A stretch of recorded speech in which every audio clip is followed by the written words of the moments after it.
Tom Fitton joins us live now via Skype from Judicial Watch in Washington, D.C. Tom, always great to have you here on America's Forum. JD, good to be with you. Thanks for covering this. Well, give us the latest. This lawsuit filed back on August 8th? Yeah, it's on behalf of Cheryl Atkinson. Cheryl, as you know, used to work for CBS News and is an Emmy Award winning investigative reporter who's always been independent. And as she says in our announcement, she likes Judicial Watch because we're willing to do whatever it takes against whoever it takes legally. And, citing our work against the Bush administration. This is not about being against Obama, being a liberal versus a conservative. This is about a fundamental issue of the rule of law and transparency and our government lying to us. And Cheryl's lawsuit is designed to get at the government lies about what it knew and when about Obamacare and the failure specifically of healthcare.gov.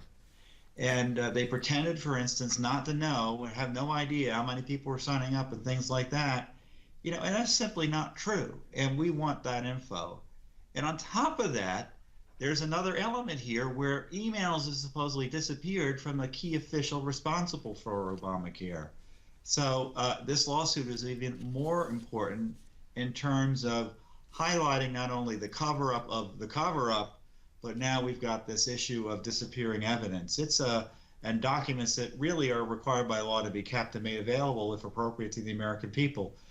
JD, there's been a big fight in D.C. this week about whether Obama's transparent enough, and reporters cover him have complained that he and his administration have walled off access to officials, prevented independent journalists and photographers from covering important White House activities, and they don't know to half of it.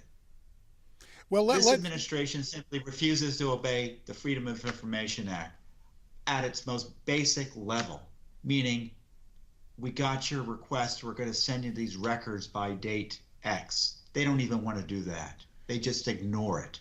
And Tom, this goes back to the word transparency and the lack thereof with this administration. Now, you correct me if I'm wrong, but as I understand it, you made mention of the official at Health and Human Services had a big part to play in the Obamacare rollout, or the rollout of the website healthcare.gov, who now all her emails, gosh, they're not there.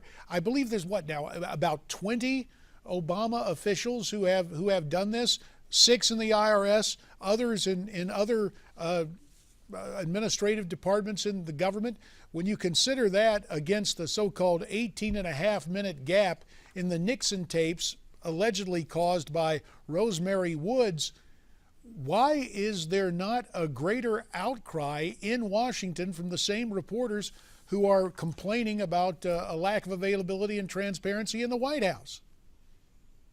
Well, the reporters are playing the reporters' games. They cover the White House. They don't like to be walled off from, getting in on what they think as journalists ought to be covered. And I don't blame them for being upset about that. But that's kind of a very provincial concern they have. This is a broader concern we have. Those 20 officials reside in agencies all over the government. Ms. Tavener is the official at HHS that Cheryl Atkinson had questions for in terms of her material. It looks like her material wasn't kept according to federal law. And these other agencies include the IRS, which we're in court now trying to battle to get access to missing documents there. The problem here is a transparency crisis that the reporters don't have any clue about, in the sense that the government seemingly has decided that the records laws requiring that records be kept so that the government can be held accountable for its decision making and accountable to Congress for how money is being spent and accountable to the American people about what they're doing if they're complying with the law, and even accountable to the President of the United States. The records keeping records about what they're doing as required by law seem to be an afterthought. And then on top of that, you send them requests for info, they completely ignore their requirements under law. This Department of Justice, which with Obama committed to this new era of transparency, that was his first executive order, promoting transparency. And we thought, you know what? Obama, we understand where he's coming from. I don't trust him in terms of corruption. We knew that he was not to be trusted on transparency, but he put out this thing. Who knows? Maybe things were going to change. It got worse. The Department of Justice defends all of this secretiveness to the hilt, and in fact is involved in it. Tom, a couple of minutes remain. It is a transparency crisis that you can only you don't even want to imagine the scope of. Tom, about a minute 30. I'll bear that burden for you, JD. I appreciate that. Let's talk about some of the things that have gone on in court. A judge ordered the IRS to make officials available to answer about some of the missing records there. What has been the response of the IRS? Because weren't they compelled to come into court or at least answer a judge's questions? Yeah, the judge, we had a hearing a little bit ago, and asking about these Lois Lerner emails. We had asked for these records under the Freedom of Information Act. We weren't told there was any problem. The judge wasn't told there was any problem. So we brought the issue of attention to the judge. The judge agreed to have a hearing to find out and let the IRS and Judicial Watch explain what the issues were. And he heard from us, and he directed the IRS, and he said, I'm not going to give you any extensions. He said, essentially, tell me what went on with Lois Lerner's emails. Tell us what you're doing to try to find the emails that are responsive to Judicial Watch's Freedom of Information Act request. And tell me about the so-called internal investigation and where that stands.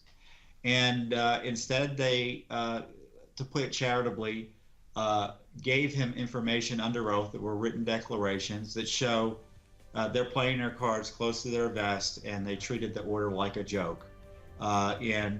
Anyone who knows anything about the IRS email scandal, I'm sure you and your listeners and viewers probably know more than the average bear on it.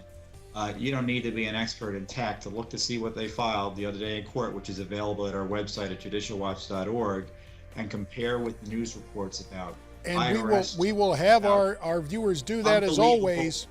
As always, Tom Fitton, we'll have to leave it there. We appreciate your input from Judicial Watch. There's more straight ahead.